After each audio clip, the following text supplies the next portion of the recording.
Direct object क्या है, तो एक एग्जाम्पल लेते हैं. यहाँ मैं लिखती हूँ शी इज सिंगिंग वेल. और एक मैंने एग्जाम्पल लिखा she wrote notes neatly.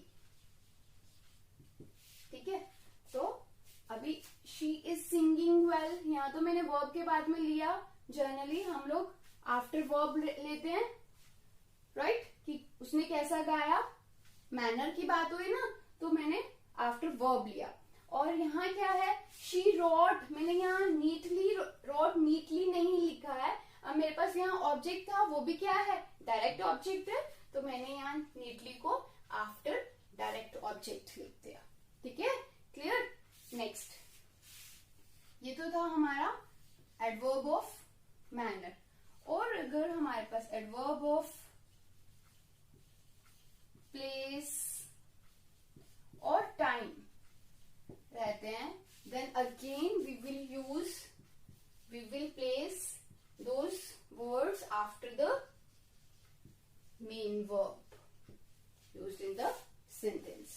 Okay, next is a very interesting question. If then one adverb, then how we will use adjective. में भी शायद आपने किया होगा, even last year तो sure, damn sure आपने order of एडजेक्टिव्स किया था कि कौन सा एडजेक्टिव किस टाइम पे हमें यूज करना है, क्या ऑर्डर रहता है उनका, है ना. तो अब यहाँ पे क्या है, एडवर्ब ऑफ प्लेस भी हमारे पास पोस्ट सेंटेंस में है, एडवर्ब ऑफ मैनर भी है, तो कौन सा पहले लेंगे हम. Adverb of place, adverb of manner, adverb of time. Suppose हमारे पास ये तीनों ही एडवर्ब्स हैं, देन है ना, एक सेंटेंस में हमें ज्यादा एडवर्ब्स भी तो यूज करनी पड़ सकती है ना. तो कौन सी एडवर्ब हम पहले लेंगे और कौन सी बाद में लेंगे, है ना. So the order is, to learn the trick is MP T. First we will take adverb of manner, then we will take adverb of place, then we will take adverb of time. MPT. ठीक है. If we talk about adverb of frequency or sometimes manner, or we can say degree. Yes, degree. If we are talking about one of these, then the rule is for position we will use them between subject and main verb. Main verb के बीच में use करते हैं, but the rule is if there is only one verb means there is no helping verb. If we are not having helping verb, then we will use adverb of frequency, manner sometime, and degree, then between subject and main verb. For example, I always tell him, है ना. तो फिर यहाँ subject is I और tell is verb, तो always जो है मैंने किसके बीच में लिया, सब्जेक्ट एंड वर्ब के बीच में. क्लियर. और सपोज करो कि हम लोग के पास दोनों ही है, हेल्पिंग वर्ब भी है और वर्ब भी है, दोनों ही है, तो फिर कैसे यूज करेंगे, फिर हेल्पिंग वर्ब और मेन वर्ब के बीच में यूज करते हैं. ठीक है, तो फिर क्या होता, जस्ट अराइव्ड, है ना. तो ये होगी हमारी वर्ब और ये होगी हमारी हेल्पिंग वर्ब. तो यहाँ मैंने दोनों के बीच में ऑलरेडी वर्ड जैसे यूज किया, I had already read the chapter, है ना. तो फिर हम लोग यूज करते हैं हेल्पिंग वर्ब और मेन वर्ब के बीच में. और और ये भी आता है कि अगर हमारे पास हेल्पिंग वर्ब है, मेन वर्ब नहीं है, then how do we use, just that's very sure after the helping verb, है ना. हेल्पिंग वर्ब के बाद में यूज करेंगे, बट कैसे? For example we will use I am too late, है ना. अब लेट हमारा एडजेक्टिव है क्योंकि आई बता रहा है कि वो लेट है ना, एडजेक्टिव है, प्रोनाउन के बारे में बता रहा है. टू लेट, टू जो है वो लेट के बारे में बताता है, तो टू हमारा क्या है, हमने क्या यूज किया, आफ्टर हेल्पिंग वर्ब. क्लियर है, समझ में आया है ना. चलो थोड़े और करते हैं रूल्स, अच्छे इंटरेस्ट आ रहा है ना.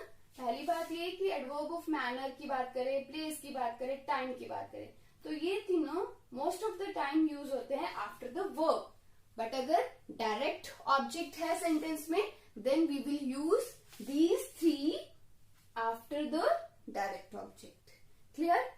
If we talk about place, manner, time in one sentence, then we will follow this rule, MPT. First we will take manner, then place, then time. Adverb of manner, adverb of place, and then adverb of time. If we are talking about frequency, manner and degree, then we will use between subject and main verb. If we are having only main verb, then we will use between these subject and main verb. If we are having helping verb and main verb, then we will use between helping verb and main verb. Board पे लिख के बताती हूँ एक बार. First, F for frequency and degree के लिए, है ना, ये हम बात कर रहे हैं adverb of frequency and degree.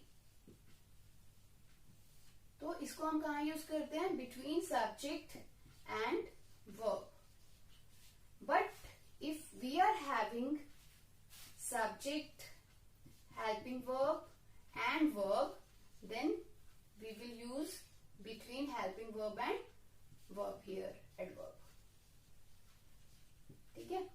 If we are having only helping verb but no main verb, then we will use after helping verb. Clear? For example, I always write. और second rule के लिए example है I had already written, है ना, between helping verb and main verb. And for third, if we are not having main verb, then it will be I am too late, है ना. तो helping verb के just बाद में. I hope it is clear to you. अब ये तो बात हम कर रहे थे verbs की, verb के concern में adverbs. सब बात कर रहे थे कि verb से पहले आते हैं, verb से बाद में यूज होते हैं ना.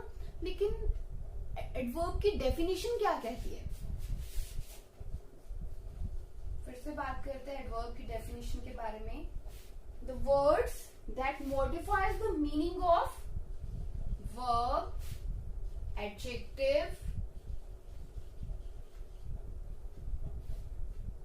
एंड एडवर्ब इटसेल्फ, है ना. अब ये तो सिर्फ वर्ब थोड़े यूज होते हैं, इसमें तो एडजेक्टिव भी यूज हो रहा है, एडवर्ब भी यूज हो रही है. फिर अगर वर्ब की बात नहीं करें तो हम एडजेक्टिव की बात करें, एडवर्ब की बात करें, तो फिर एडवर्ब उनके साथ कैसे यूज होएगी? Generally adverb is used before the word, adjective और एडवर्ब दैट इट मॉडिफाइज, उससे हम जस्ट बिफोर हम यूज करते हैं adverb. For example, she is too late, मैंने ये वर्ड यूज किया था. अभी लेट क्या है? एडजेक्टिव है ना, तो लेट से पहले मैं यूज कर रही हूँ टू, तो एडजेक्टिव से जस्ट पहले मैंने यूज किया एडवर्ब को. और अगर हमारे पास एडवर्ब अपने आप में एडवर्ब भी यूज हो रही है, तो फिर for example, she is very badly injured,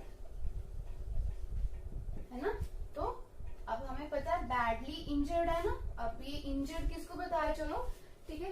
तो यहाँ अभी बैडली क्या है हमारे पास, एडवर्ब है, और वेरी जस्ट मैंने उससे पहले यूज किया है, तो वेरी क्या हुआ, एडवर्ब से पहले यूज हो रहा है ना। तो जब हमें ऑलरेडी पता है कि कोई एडजेक्टिव है और कोई एडवर्ब है, तो just before that we use adverb. Clear, समझ में आया? Okay, now the last part of adverbs. Here I have written two words, enough and only. These two words used in different way. These both are used as an adverb here, and enough is used after the word, exactly after the word it modifies. जिस word को ये modify करता है, just after that it uses. Okay, and only it used before that word it modifies. जिस word को ये modify करता है उससे पहले यूज होता है. फॉर एग्जाम्पल, पहले मैं आपको ओनली का समझाती हूँ, ज्यादा अच्छे से समझ में आएगा आपको. Only Ali gave me a book. ठीक है, यहाँ क्या मीनिंग क्लियर हो रहा है? ओनली अली, कि अली ने मुझे दी है, सिर्फ अली ने दी है. Only Ali gave me a book, सिर्फ अली ने दी है. काम तो हम वर्ब को मॉडिफाई कर रहा है, बट काम कौन कर रहा है? सिर्फ अली, है ना. तो ये अली को मॉडिफाई कर रहा है.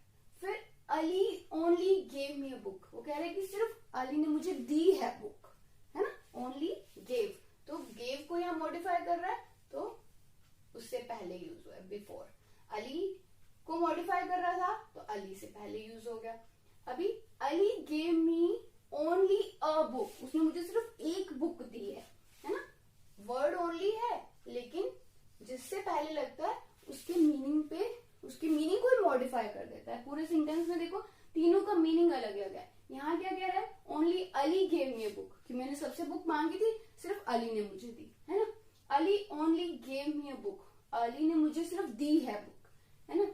Ali gave me only a book, Ali ने मुझे सिर्फ एक बुक दी है ना. यूज ओनली का है, लेकिन जिस वर्ड के पहले लग जाए उसके मीनिंग को मॉडिफाई कर देता है, चेंज कर देता है. ठीक है. और आफ्टर क्या है? जिस वर्ड को मॉडिफाई करना है, जिस वर्ड के मीनिंग को चेंज करना है, उसके जस्ट बाद में लगता है. For example, is this good enough, कि ये इतना काफी है. गुड को बताना कि कितना है, कम है, ज्यादा है ना, तो उसके जस्ट बाद में लगा है. Is the box large enough, large के बाद में यूज किया है इनफ वर्ड. ठीक है, हमने यहाँ यूज क्या किया? लार्ज के बाद में यूज किया है. तो बता रहा है कि वो जो लार्ज, उसके जो बॉक्स का साइज है लार्ज, वो उतना ही काफी है. तो जिस वर्ड को मॉडिफाई करता है, जस्ट उसके आफ्टर इनफ वर्ड यूज करते हैं. ठीक है, जिसको हमने बताना हो कि गुड कितना है, ज्यादा है या कम है. वैसे जनरली हम क्या करते हैं? एडजेक्टिव से पहले लेते हैं, है ना. हमने अभी किया था ना ये, कि एडजेक्टिव से पहले लेते हैं हम लोग एडवर्ब को. लेकिन यहाँ इनफ के लिए रूल अलग है. यहाँ जिस वर्ड को मॉडिफाई करता है उसके just after we use enough. ठीक है. यहाँ और ओनली कहाँ यूज होता है? जिसको मॉडिफाई करना है, जस्ट बिफोर दैट वर्ड. ठीक है, क्लियर है? Next we will discuss comparisons of adverb.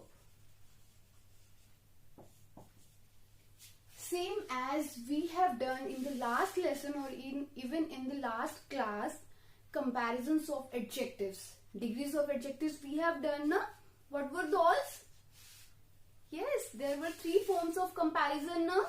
First was positive, second is comparative, and third one is superlative. Right? Positive degree, when the no comparison is made, no comparison. Comparative, where we compare two things or two persons or the two qualities even, है ना. and superlative more than two. When we compare more than two persons, two things, two qualities, है ना, तो positive degree जिसमें कोई comparison नहीं होता. For example wise, here we take wiser, wisest, है ना. यहाँ हम क्या लेते हैं सुपरलेटिव्स के लिए? वाइजेस्ट. और क्या रूल रहता है कंपैरेटिव डिग्री में? कंपैरिजन तो रहता है ये टू थिंग्स के लिए ना, और इसके लिए हम एक और वर्ड यूज करते हैं जिनके बाद में हम यूज करते हैं comparative degree, and that is than. Mostly बच्चे क्या यूज करते हैं? THEN. That is completely wrong. It is time, use for time. And here for comparison we use THEN, then. And for superlative degree we use the wisest, है ना. और कुछ irregular, ये तो होती है हमारे रेगुलर, जिनमें ER और EST यूज करते हैं हम लोग, तो ये होते हैं रेगुलर डिग्रीज. और इरेगुलर क्या कौन सी होती है? For example good, better, best, है ना, जिसमें ER EST की फॉर्म हम यूज नहीं करते, कुछ डिफरेंट होता है ना. उनका जो कंपैरेटिव और सुपरलेटिव डिग्री होती है वो कुछ डिफरेंट रहती है. अभी ये तो हुए हमारे simple forms of comparisons of adverb, जो बिल्कुल एडजेक्टिव्स की तरह ही है ना. कुछ वर्ड्स हैं हमारे एडवर्ब्स में जो हम यूज करते हैं पॉजिटिव डिग्री के साथ, एंड समटाइम्स, है ना, मतलब ये वर्ड्स हैं जो यूज होते हैं सिर्फ पॉजिटिव डिग्री के साथ, वेरी, और यूज होता है वेरी किसके साथ? सुपरलेटिव डिग्री के साथ. अगर एडवर्ब की हमें सुपरलेटिव डिग्री हम यूज कर रहे हैं तो हम वहां अगर हमें वेरी का यूज भी करना है, जैसे होता है ना कि एडवर्ब के साथ हम एडवर्ब भी यूज करते हैं ना, एक एडवर्ब को मॉडिफाई भी करते हैं एडवर्ब, तो एक वेरी उनमें से एक वर्ड है. तो वेरी जो है वो एडवर्ब की हाईएस्ट डिग्री के साथ भी यूज होता है. और जो मच है, एक हमारा एडवर्ब है हमारी मच, वो अगर हमें यूज करनी है तो हम कंपैरेटिव डिग्री के साथ यूज करते हैं. ठीक है, मच बेटर ऐसे कहते हैं ना, तो वो कंपैरेटिव डिग्री के साथ हम यूज करते हैं. पॉजिटिव डिग्री में हम लोग मच यूज नहीं कर सकते, और सुपरलेटिव डिग्री के साथ भी हम मच, एडवर्ब को, एडजेक्टिव की बात मैं नहीं कर रही हूँ, एडवर्ब की बात कर रही हूँ. तो मच जो है हम वहाँ कंपैरेटिव डिग्री में यूज करते हैं. अरे सुपरलेटिव डिग्री में हम एक यूज करते हैं टू का यूज भी.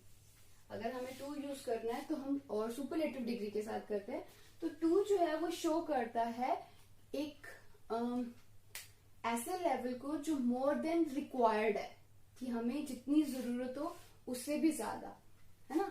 एक जो हम बियर कर सकते हैं. सपोज मैं हीट की बात करती हूँ, हम लोग कहते हैं इट्स टू हॉट आउटसाइड, है ना, कि बहुत ज्यादा हॉट है. टू मैं वेरी क्यों नहीं यूज किया? टू यूज कर रही हूँ मतलब मैं उसे बियर भी नहीं कर पा रही हूँ, मैं उसे सहन नहीं कर पा रही हूँ, उससे मेरी टॉलरेंस से ज्यादा हीट है बाहर, मुझे हॉट फील हो रहा है, तो मैं वहां यूज करूंगी टू. टू जो है वो नेगेटिव सेंस को शो करता है. ठीक है, क्लियर है? अभी ये वर्ड्स क्लियर हुआ. इस chapter what we have done, the topic is adverb. First we have done the definition of adverb. What is an adverb? That modifies verb, adjective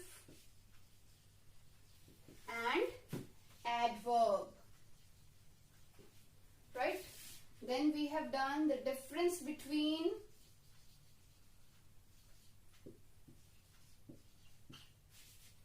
adjective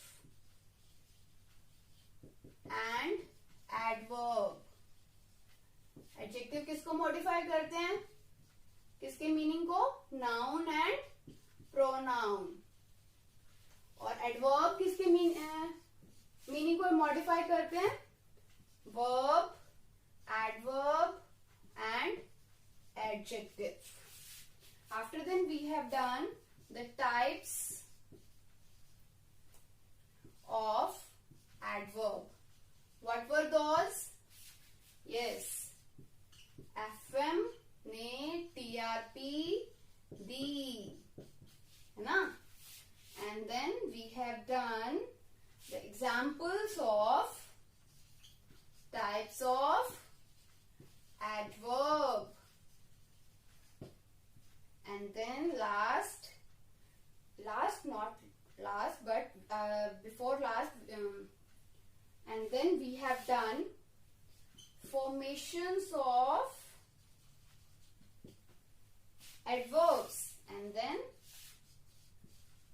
placement of adverbs. After then, comparison.